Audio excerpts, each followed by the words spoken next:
RJD ने उम्मीदवार दिया जी कहाँ है आरजेडी के लोग भाई? कहीं है यहाँ पे चुनाव में? मुझे तो ताज्जुब होता है कि बिहार में इतने महत्वपूर्ण चुनाव हो रहा है।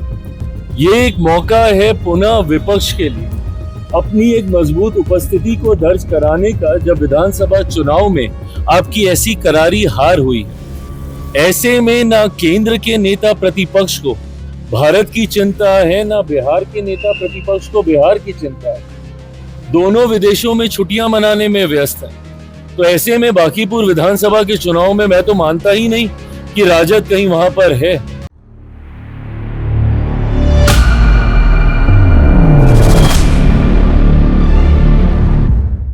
नमस्कार, वॉच न्यूज देख रहे हैं आप। मैं हूं आपके साथ श्रुति राज। देखिए, इन दिनों बांकीपुर उपचुनाव और आरजेडी के प्रवक्ता मृत्युंजय तिवारी ने जो इस्तीफा दे दिया है, उसको लेकर बिहार की सियासत जो है वो पूरी तरह से गर्म हो चुकी है। इसको लेकर जब चिराग पासवान से सवाल किया गया तो क्या कुछ कह रहे, सबसे पहले आप उनकी पूरी बयानों को सुनिए।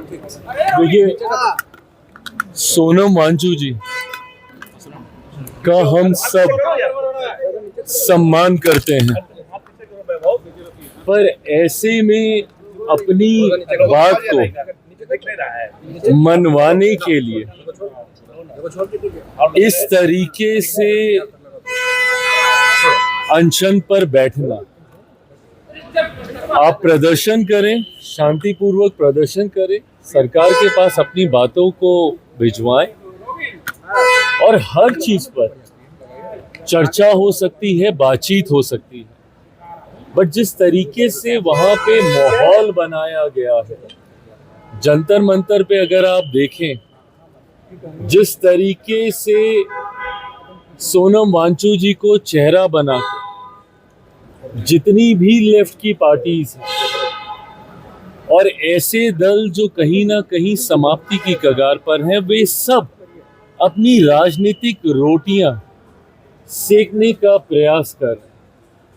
मैं मानता हूं ये सोच गलत है। बातों को रखने का लोकतंत्र में एक तरीका है। आप अपनी बातों को रखिए, चर्चा होगी जरूर। अगर आपकी चिंताएं हैं, कौन नहीं इस बात का समर्थन करता है कि शिक्षा में प्रणाली की व्यवस्था पूरी तरीके से पारदर्शी होनी चाहिए।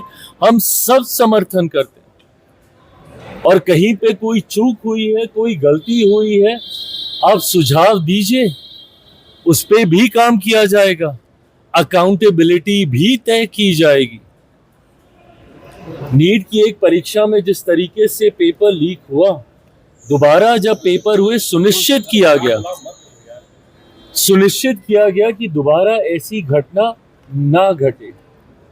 पर ऐसे में इस तरीके से एक परिदृश्य तैयार कर देना, जहां पे इस तरीके से दबाव बनाना और उसमें ऐसे दलों का शामिल हो जाना जो कहीं ना कहीं खुद हाशिए पे हैं और अपने राजनीतिक रिवाइवल की सोच रख रहे हैं, ये गलत है।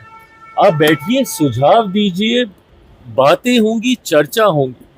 पर जिस तरीके से दूसरे राजनीतिक दल सोनम वांचू जी के चेहरे का इस्तेमाल कर अपनी राजनीति साधने का प्रयास कर रहे हैं, ये गलत है। सर, चिराग जी, बिहार में एक सीट पर उपचुनाव हो रहे हैं, बांकीपुर उपचुनाव हो रहा है। आरजेडी ने उम्मीदवार दिया, प्रशांत किशोर कर रहे हैं, और कह रहे हैं कि इस बार बीजेपी का। आरजेडी ने उम्मीदवार दिया जी, कहाँ है आरजेडी के लोग भाई? कहीं है यहाँ पे चुनाव में? मुझे तो ताज्जुब होता है कि बिहार में इतने महत्वपूर्ण चुनाव हो रहा है। ये एक मौका है पुनः विपक्ष के लिए अपनी एक मजबूत उपस्थिति को दर्ज कराने का, जब विधानसभा चुनाव में आपकी ऐसी करारी हार हुई है। ऐसे में ना केंद्र के नेता प्रतिपक्ष को भारत की चिंता है, ना बिहार के नेता प्रतिपक्ष को बिहार की चिंता है। दोनों विदेशों में छुट्टियां मनाने में व्यस्त हैं। तो ऐसे में बांकीपुर विधानसभा के चुनाव में मैं तो मानता ही नहीं कि राजद कहीं वहां पर है, क्योंकि जब उनके नेता को ही चिंता नहीं है, जब उन्होंने खुद अपनी पार्टी जिनकी चुनाव लड़ रही है और वे स्वयं यहां से गायब हैं लंबे समय तक, बिहार में इतने महत्वपूर्ण पद की जिम्मेदारी लेने के बावजूद नेता प्रतिपक्ष कोई मजाक का पद नहीं है। और मेरी समझ के परे है कि ना राहुल गांधी जी इसकी गंभीरता को समझ रहे हैं और ना बिहार में तेजस्वी यादव जी इसकी गंभीरता को समझ रहे हैं। पर बहरहाल बांकीपुर विधानसभा चुनाव को लेकर गठबंधन के हम तमाम पांचों दलों के बीच भी रणनीति को लेकर चर्चाएं हुई है। भारतीय जनता पार्टी के राष्ट्रीय अध्यक्ष आदरणीय नितिन नवीन जी से भी हम लोग की चर्चाएं हुई है। एक बात तय है कि माहौल बनाने का कोई कितना भी प्रयास करे, अंतोगत्वा जीत यहाँ से भारतीय जनता पार्टी के प्रत्याशी की ही होने जा रही है।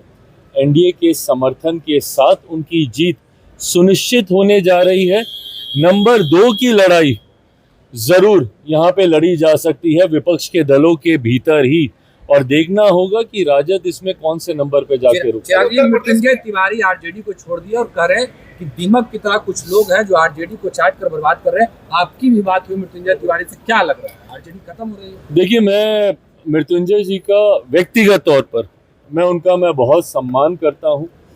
उन्होंने एक ऐसे दल का संरक्षण करने का खूबसूरत शब्दों में हमेशा प्रयास किया जो कि कई बार आसान नहीं था। उसके बावजूद राजद जैसे दल के साथ मृत्युंजय तिवारी जी जैसे सभ्य स्वभाव के व्यक्ति, जिन्होंने हमेशा राष्ट्रीय स्तर पर पार्टी की बातों को बहुत ही सभ्य तरीके से रखने का कार्य किया, जब ऐसे लोग पार्टी छोड़ने का फैसला लेते हैं तो मैं मानता हूं कि कहीं ना कहीं बर्दाश्त की सीमाएं समाप्त होती हैं, तब इतने बड़े फैसले लिए जाते हैं। मुझे नहीं पता कौन लोग दीमक की तरह राजद को खाने का काम कर रहे हैं, बट राजद का प्रदर्शन दिखाता तो है ही कि कहीं ना कहीं राजद अब समाप्ति की कगार पर है। आदरणीय लालू प्रसाद यादव जी का मैं बहुत प्रशंसक रहा हूं, मैंने उनका हमेशा बहुत सम्मान किया है, पर जिस तरीके से उन्होंने कार्यकर्ताओं को लेकर आगे चलने का काम किया, हर किसी को का समावेश कर सम्मान देकर आगे चलने का काम किया, कहीं ना कहीं ये परिस्थितियां मौजूदा नेतृत्व में नहीं दिखाई देती हैं। परिणाम स्वरूप अगर मृत्युंजय तिवारी जी जैसे लोगों को भी अपमानित महसूस होना पड़ रहा है संगठन के भीतर, तो ये जरूर राजद के भविष्य के लिए कई सवाल खड़े कर। तो आपने सुना, उन्होंने कहा है कि बांकीपुर उपचुनाव में एनडीए की जीत होगी और दूसरे स्थान पर आने के लिए जनसुराज और आरजेडी आपस में लड़ाई कर रही है। और उन्होंने तेजस्वी यादव पे भी कहा है कि अभी बिहार में बांकीपुर में उपचुनाव होना है और तेजस्वी यादव यहाँ से गायब हैं। और मृत्युंजय तिवारी को लेकर भी उन्होंने कहा है कि जब इंसान बहुत ज्यादा तंग हो जाता है तो फिर उसको बड़ा फैसला लेना होता है। इसको लेकर आपकी क्या राय है, कमेंट में जरूर बताएं। देखते रहिए वॉच न्यूज़। धन्यवाद।